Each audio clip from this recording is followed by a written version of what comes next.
grade 8 students. Today we're going to discuss health-related fitness, skill-related fitness, and volleyball. I will also explain your activities in your learning activity sheets. Fitness is defined as a condition in which an individual has enough energy to avoid fatigue and enjoy life. Physical fitness is divided into four health related and skill related components. Health related fitness focus on factors that promote optimum health and prevent the onset of disease and problems associated with an activity. The four components are described as follows. Cardiovascular fitness is the ability of the heart and circulatory system to supply oxygen to muscles for an extended period of time. Cardiovascular is also called cardiorespiratory fitness. Usually, 1 kilometer run or the other type of continuous fitness activity is used to assess cardiovascular fitness. Muscular strength and endurance is the muscle's ability to produce effort or perform work. Muscular strength refers to the maximum amount of force a muscle can exert against an opposing force. Fitness testing usually consists of a one-time maximum lift using weights, for example, bench press, leg press, and etc. Muscular endurance refers to the ability of the muscle to work over an extended period of time without fatigue. Performing push-ups and sit-ups or crunches for 1 minute is commonly used in fitness testing of muscular endurance. Next, we have flexibility. It is the ability to move a body part through a full range of motion at a joint. The sit and reach is commonly used to determine flexibility. And lastly, we have body composition. When you say body composition, it is lastly we have the body composition. When you say body composition, it is the ratio of body fat to lean mass, including water, bones, muscles, and connective tissues. So having too many fat tissues is a risk factor for cardiovascular diseases, diabetes, cancer, and arthritis. In addition to improving your life or quality life, health related fitness also increases tone of your muscles and it improves bone mineral density. It also improves your posture and it improves high blood pressure. Next, we have the skill related fitness. So, when we say skill related fitness, it focuses on the performance in a sport. So, it enhances one's performance in athletic or sports event. So here are the components of skill related fitness. First, we have agility.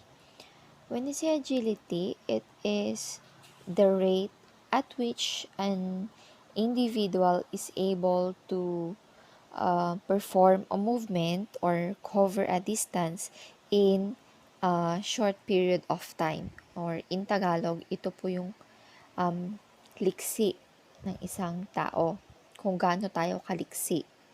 Next, we have balance. The time between the presentation of a stimulus and the onset of movement. So, in Para sa mas madaling words, it is the ability to maintain equilibrium while stationary or moving. Next, we have coordination. So, when we say coordination, it is the smooth flow of movement needed to perform a motor task efficiently and accurately. So, coordination actually it is the ability to use our senses, itong sense of sight natin, itong sense of touch natin, and so on. It is the ability to use the senses and body parts in order to perform motor tasks smoothly and accurately. Next, we also have power. So, when we say power, it is the product of strength and speed expressed as the work done in a unit of time. So, it is the amount of force a muscle can exert. Kung gaano ba kalakas yung kayang ilabas ng ating mga muscle na force. Next, we have reaction time. Reaction time, it is actually the time taken for a sports performer to respond to a stimulus and the initiation of their response. When you say reaction time, it is your ability or our ability to respond quickly to stimuli. For example, nakikita mong paparating na sa yung bola. So, ano yung magiging reaction ng katawan mo? That is, we call the reaction time. And, of course, we have the speed. Speed, it is the amount of time it takes the body to perform a specific task. Ito po yung gaano ba tayo kabilis or gaano tayo kabagal kapag gumagawa tayo ng certain task. So now, we will deal with the game volleyball, which is the focus of your learning activity sheet for quarter 2. So I will discuss a brief history of this game. So volleyball, the beginning of volleyball can be traced from the ingenuity of William J. Morgan in 1895 at Holyoke, Massachusetts.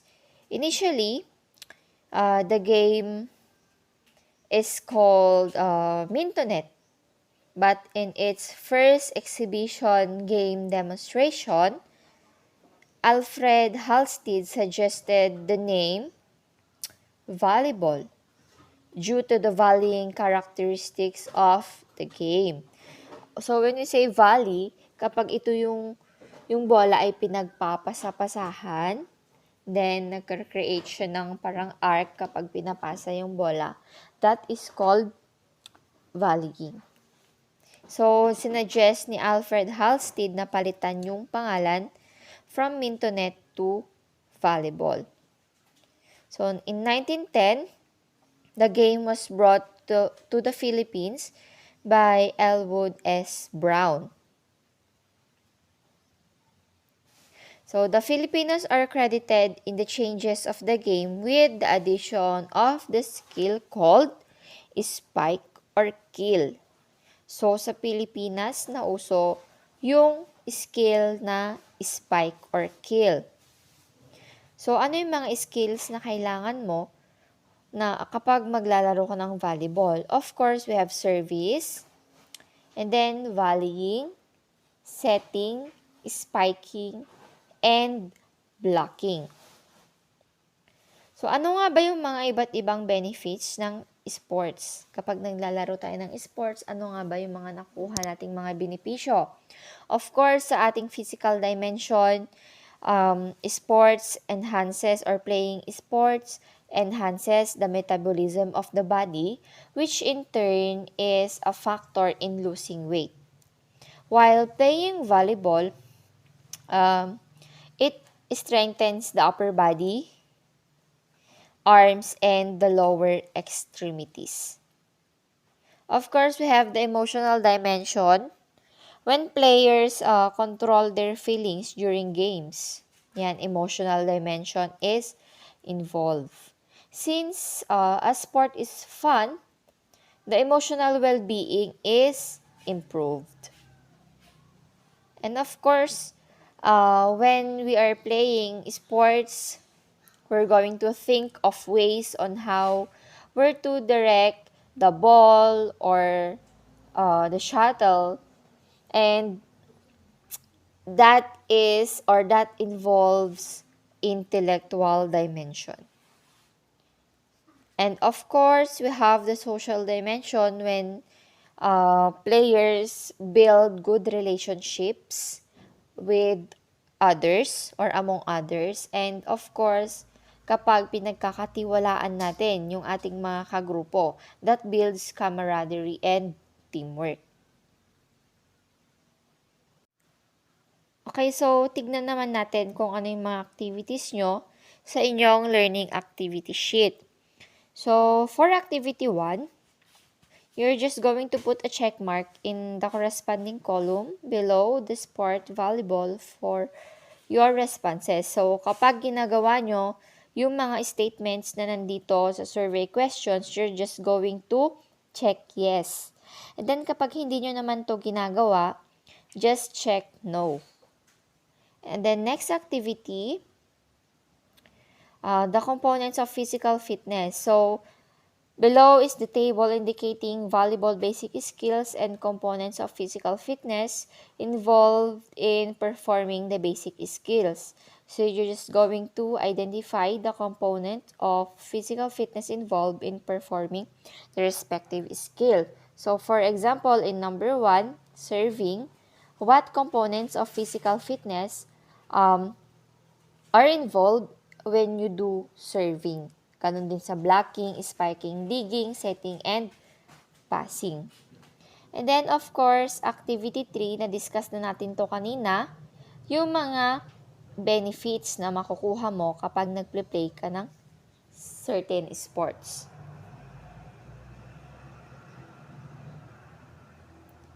And then, for your activity 1 in the next module or the next class, you're just going to state your targets or goals on involving yourself and your family in playing volleyball. So, kapag sa personal, ililista mo lang dyan yung mga targets mo. Kapag gagawa ka ng isang physical activity tulad ng ng volleyball. So, for example, ayan, I will make volleyball my lifetime fitness activity. And then sa kabila naman, sa pamilya mo, kung ano yung gagawin mo sa pamilya mo. Next, agree or disagree. Ayan, magdodraw lang kayo ng thumbs up kapag yung statement ay, or kapag nag-a-agree kayo dun sa statement. And then, thumbs down naman kapag hindi kayo nag-a-agree doon sa statement. Okay, so sa activity, ganun din, list down your answers on the graphic organizer below. Ililista nyo lang po ulit yung mga benefits na makukuha while playing volleyball. Next, my daily routine. Ayan, reflect on your daily activities and write them down on the table below. Give special attention to activities that will require physical movement. Also determine the health-related component being developed by the activity. For example, 7 to 8 a.m. What is your physical activity? So, kapag nag-jogging kayo ng 7 to 8 a.m., ilagay nyo dyan jogging. Health-related component being developed. cardiovascular fitness. Yun po yung ating example. Next, for activity 2, my training schedule o 30-day challenge. In the first column of the table, determine your possible free time. Yung free time nyo lang during the day. In the second column, identify appropriate exercises needed for the day. Lalagay nyo kung ano yung mga exercises na gusto nyong gawin para sa araw na yon. And then, for number 3, or dun sa pangatlong column, ilalagay nyo lang kung saan nyo kinuha yung mga example activities.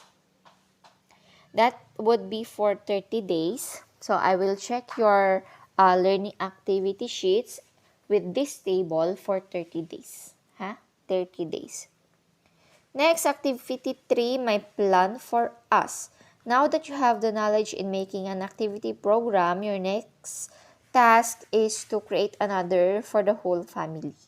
So, itong activity 3 naman, yung 30-day challenge, isasali mo po pati yung iyong family.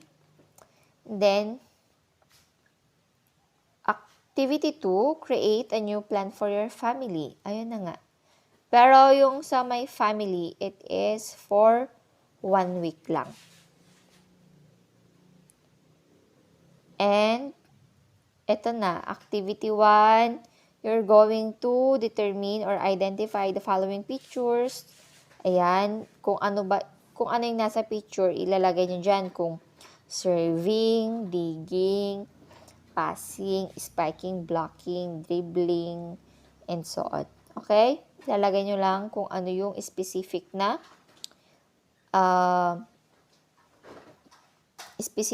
skill, and then ilalagay nyo kung volleyball ba yung skill na yon. Sa volleyball ba yung skill na yon.